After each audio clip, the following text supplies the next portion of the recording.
ಇನ್ನು ಲೈಂಗಿಕ ದೌರ್ಜನ್ಯ ಪ್ರಕರಣದಲ್ಲಿ ಪರಪ್ಪನ ಅಗ್ರಹಾರ ಜೈಲು ಪಾಲಾಗಿರುವಂತಹ ಪ್ರಜ್ವಲ್ ರೇವಣ್ಣ ಅವರ ಮೇಲೆ ಮತ್ತೊಂದು ಪ್ರಕರಣ ದಾಖಲಾಗಿದೆ.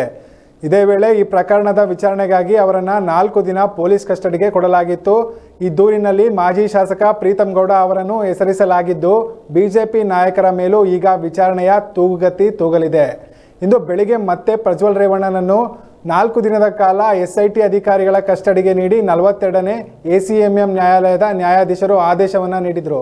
ಬೆಂಗಳೂರು ಸೈಬರ್ ಕ್ರೈಮ್ ಪೊಲೀಸ್ ಠಾಣೆಯಲ್ಲಿ FIR ದಾಖಲಾಗಿದ್ದು, ಲೈಂಗಿಕ ದೌರ್ಜನ್ಯ ಆರೋಪದ ಅಡಿಯಲ್ಲಿ ಪ್ರಕರಣ ದಾಖಲಾಗಿದೆ. ಈ ಹಿನ್ನೆಲೆಯಲ್ಲಿ ಪ್ರಜ್ವಲ್ ರೇವಣ್ಣನನ್ನು ಬಾಡಿ ವಾರೆಂಟ್ ಮೇಲೆ SIT ವಶಕ್ಕೆ ಕೇಳಿತ್ತು.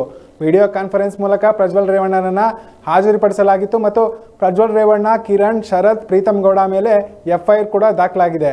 ವಿಡಿಯೋ ಕಾನ್ಫರೆನ್ಸ್ ಮೂಲಕ ನಡೆದ ವಿಚಾರಣೆಯಲ್ಲಿ ಪ್ರಜ್ವಲ್ ರೇವಣ್ಣಗೆ 4ನೇ FIR ಬಗ್ಗೆ ಜಡ್ಜ್ ಮಾಹಿತಿಯನ್ನು ನೀಡಿದರು.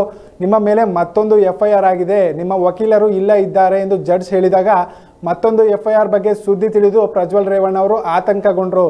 ಪ್ರಜ್ವಲ್ ರೇವಣ್ಣ ಬಾಡಿ ವಾರೆಂಟ್ ವಿಚಾರಣೆ ಆರಂಭವಾದಾಗ ಆರೋಪಿಯನ್ನು ಹಾಸನಕ್ಕೆ ಕರೆದುಕೊಂಡು ಹೋಗಿ ತನಿಖೆ ಮಾಡಬೇಕು, ಸ್ಥಳ ಮಹಜರು ನಡೆಸಬೇಕು. ಹೀಗಾಗಿ ಪ್ರಜ್ವಲ್ ರೇವಣ್ಣ 1 ವಾರಗಳ ಕಾಲ ಪೊಲೀಸ್ ಕಸ್ಟಡಿಗೆ ಬೇಕು ಎಂದು SPP ಜಗದೀಶ್ ವಾದ ಮಂಡಿಸಿದ್ರು.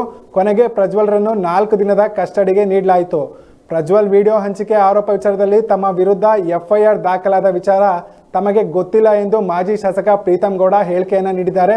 ಪ್ರಕರಣ ದಾಖಲಾದ ಬಗ್ಗೆ ನನಗೇನು ಗೊತ್ತಿಲ್ಲ, ಅದರ ಬಗ್ಗೆ ತಿಳ್ಕೊಂಡು ನಾನು ಮತ್ತೆ ಮಾತಾಡ್ತೇನೆ ಅನ್ನೋ ಒಂದು ಹೇಳಿಕೆಯನ್ನು ನೀಡಿದ್ದಾರೆ ಪ್ರೀತಮ್ ಗೌಡ ಅವರು. ಮಾಧ್ಯಮ ಮಿತ್ರರೇ, ಈ ದಿನ ಒಬ್ಬ ಭಾರತೀಯ ಜನತಾ ಪಾರ್ಟಿಯ ಕಾರ್ಯಕರ್ತನಾಗಿ, ಪಾರ್ಟಿಯ ಕಾರ್ಯಕರ್ತರು ಸೇರಿದಂತೆ ಆಗಿ ಅದಕ್ಕಿಂತ ಮುಂಚೆ